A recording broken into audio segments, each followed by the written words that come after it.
Olá, olá, muito bom dia para vocês. Sejam todos muito bem-vindos ao meu canal. Eu sou a Fran Maciel, sou psicanalista e estamos aqui, estou divulgando com vocês o Diário Estoico para que possamos trabalhar em nós mesmos. E esse mês seremos pragmáticos em nossas ações. Combinado? É o que eu proponho o Diário Estoico. E no dia 4, que é hoje, falaremos o seguinte: sem culpa, apenas concentre-se. Para de culpar Deus e não culpes pessoa alguma. Controla completamente teu desejo e transfere tua evitação para o que se situa dentro de tua escolha racional. Não sintas mais raiva, ressentimento, inveja ou arrependimento. Epicteto Discursos. Será possível, gente? Vamos lá. Nelson Mandela ficou preso por resistir ao brutal regime de apartheid da África do Sul durante 27 anos. Durante 18 desses anos, ele teve um balde como privada, um catre duro numa cela pequena e uma vez por ano direito a receber uma visita, por 30 minutos. Era um tratamento cruel com a função de isolar e destruir os prisioneiros. No entanto, apesar disso, Mandela tornou-se uma figura de dignidade dentro da prisão. Embora fosse privado de muitas coisas, ele ainda encontrava maneiras criativas de afirmar sua vontade. Como Neville Alexander, um de seus companheiros de prisão, explicou em entrevista para o portal Frontline. Ele, Mandela, sempre frisou: se eles dizem que você deve correr, insista em andar. Se dizem que você deve andar depressa, insista em andar devagar. Era esse o objetivo. Nós vamos estabelecer os termos. Mandela fingia estar pulando corda e praticava boxe sozinho para se manter em forma. Mantinha a cabeça mais alta que os outros prisioneiros, encorajava-os nos dias difíceis e sempre conservava a autoconfiança. Você pode reivindicar essa autoconfiança também. Não importa o que aconteça hoje, nem onde você esteja. Mude para o que se encontra no campo de suas escolhas racionais. Ignore o melhor que puder as emoções que surgem, com as quais seria tão fácil você se distrair. Não se emocione. Concentre-se. Talvez para os estoicos isso seja bem fácil, né? Eu acredito que para a maioria de nós não. Mas eu acho que, ao mesmo tempo, essa concentração aqui que ele fala é de você estar centrado e concentrado em quem você é de verdade, não no que dizem de você, não o que fazem com você, e muito menos de estar prestando atenção na vida dos outros. Por que eu digo isso? Eu já falei outras vezes aqui sobre isso. A gente está num momento do mundo onde a distração está na nossa cara. Aliás, está na nossa palma da mão. E muitas vezes a gente encontra na palma da mão, no celular, acesso ao que a gente entende em psicanálise como o ideal do eu. É aquilo que é colocado para nós como sendo o certo, o bom e o bonito, o da moda, sabe? E isso está no Instagram hoje em dia, né? Está lá colocado, imposto muitas vezes, né? Então a gente vê pessoas todas iguais, né? Todas com harmonização facial, todas com a mesma boca, o mesmo queixo, o mesmo maxilar, o mesmo nariz, a mesma testa, o mesmo olho, a mesma sobrancelha, o mesmo cabelo. É tudo muito igual, né? Esse é o ideal do eu. É aquilo que é colocado, idealizado. E às vezes a gente fica se distraindo com isso, né? E a gente se perde no meio disso tudo. E olhando para o lado do Mandela, né, esse exemplo que ele deu no livro, veja que mesmo ele sendo quebrado, porque isso é você quebrar a psique, a alma de uma pessoa, né? Mesmo ele sendo quebrado, ele conseguiu se manter, ele conseguiu ser ele mesmo, se achar, ele não se perdeu dele mesmo nesse período de 27 anos no qual ele sofreu essas atrocidades na cadeia, né? O intuito ali era de realmente destruir a pessoa, né? Mesmo deixando ela fisicamente viva.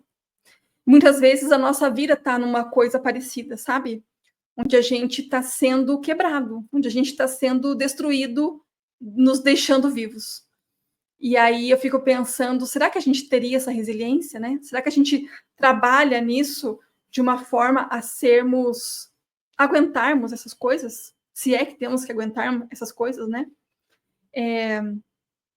E é legal aqui ele falar sobre a culpa, porque muitas vezes a gente terceiriza a culpa daquilo que nos acontece para outros.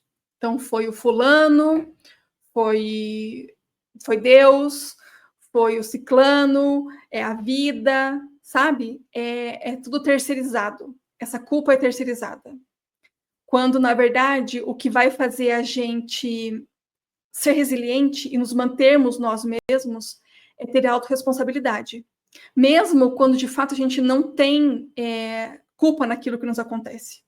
Mas você culpar outro não vai resolver o seu problema. Então, é centrar em você e falar, tá, esta merda aconteceu comigo. O que eu vou fazer com isso? Como é que eu vou lidar com isso? Como é que eu vou elaborar isso? E às vezes é uma coisa tão avassaladora que a gente fica sem saber mesmo o que fazer. E aí, o método psicanalítico, vou falar dele de novo, ajuda a gente a colocar para fora. Porque no método psicanalítico, a gente fala sobre as coisas. E quando a gente fala, a gente põe para fora, a gente se escuta, a gente consegue dar nome às dores e às angústias que nós temos. Aquilo que a gente não consegue dizer para as pessoas que nos cercam, a gente diz para o nosso analista e aquilo sai da gente, ou pelo menos alivia a angústia e a dor e a aflição. Então, o método psicanalítico ele é muito bom nesse sentido, ele é excelente. Não, nem todo mundo consegue fazer psicanálise, fazer análise, porque análise implica a pessoa em ser autorresponsável. Ela vai te chamar para isso, sabe? Existe acolhimento, existe toda uma ética do cuidado, sabe? De a gente acolher mesmo as pessoas e tudo isso acontece. Mas, ao mesmo tempo, você fala, tá, eu te acolho, mas vamos fazer o que com isso? Sabe? Vamos tentar olhar de uma outra forma, vamos trabalhar nisso, elaborar essas coisas para que elas não tenham mais esse peso que te adoece. Então, essa implicação de você ter que fazer alguma coisa, nem todo mundo consegue. Por isso, a análise é difícil para muitas pessoas. E elas vão para outras terapias que também são muito indicadas. Uma não é melhor que a outra. A questão é o que a pessoa consegue e o que ela precisa naquele momento. Tá? Não é uma questão de ser melhor ou mais eficaz, a questão é o que para aquela pessoa, naquele momento de vida dela, ela consegue elaborar e fazer. Às vezes a pessoa não consegue fazer análise, mas ela consegue fazer TCC, consegue fazer Gestalt, consegue fazer outra coisa, né? Então depende muito de como é que a pessoa está. Mas não culpar os outros é um bom começo. Um bom começo mesmo. Às vezes a gente não consegue não sentir a emoção, né? Às vezes a emoção vem e a gente tá lá, né? Os estoicos, eles têm muito isso de serem controlados, né? De serem pessoas centradas. E às vezes a gente não tá nesse nível, não, né? A gente explode, a gente tá sobrecarregado, a gente não consegue lidar com as coisas. Então, é bom saber que existe essa abordagem aqui estoica, né? Onde ele vai te incentivar a ser uma pessoa mais centrada e controlada. Mas, ao mesmo tempo, existe a vida real que pode te desestabilizar. E aí você tem, muitas vezes, um surto. E tem acontecido cada vez mais, já perceberam? Não sei se vocês têm contato com pessoas que estão surtando, assim, tipo... Você fala assim, nossa, essa pessoa está fazendo o quê? Ela não é assim, né? Mas ela sai um pouco do prumo, ela sai do rumo dela, porque ela não está conseguindo lidar com a realidade que está acontecendo na vida dela. Às vezes, a vida impõe realidades que nós não estamos prontos para lidar. E esse recurso aqui do diário estoico vai nos dar alguma resiliência, alguma forma, algum recurso para podermos lidar com as coisas. Mas pode ser que ainda não tenhamos todos os recursos para lidar com tudo. E aí você buscar uma ajuda profissional pode valer muito a pena, pode ser bem importante para você no seu momento. Me contem aqui, vocês acham que vocês terceirizam a culpa? Vocês estão olhando sempre para o que o outro fez para vocês? Será que não tem a sua contribuição aí no que o outro está fazendo? Né? Será que não é consequência do que você mesmo fez e escolheu fazer para você? Né? Nem sempre o que acontece na vida é o outro que vem nos fazer. Às vezes a gente que fez. Né? Será que a gente tem essa compreensão de que quando a gente toma a autorresponsabilidade do que a gente faz e fala, a gente vai conseguir, então, transformar quem nós somos e, de repente, ser a pessoa que queremos ser, né? Muitas vezes a gente está sendo uma pessoa que a gente não quer ser. Às vezes a gente não sabe quem a gente quer ser e às vezes a gente não sabe como ser quem a gente quer ser, né? Então, precisamos aqui colocar as coisas nas suas caixinhas, identificar, classificar, localizar as coisas e aí, então, começar a trabalhar nelas para que elas funcionem como a gente quer que a gente funcione.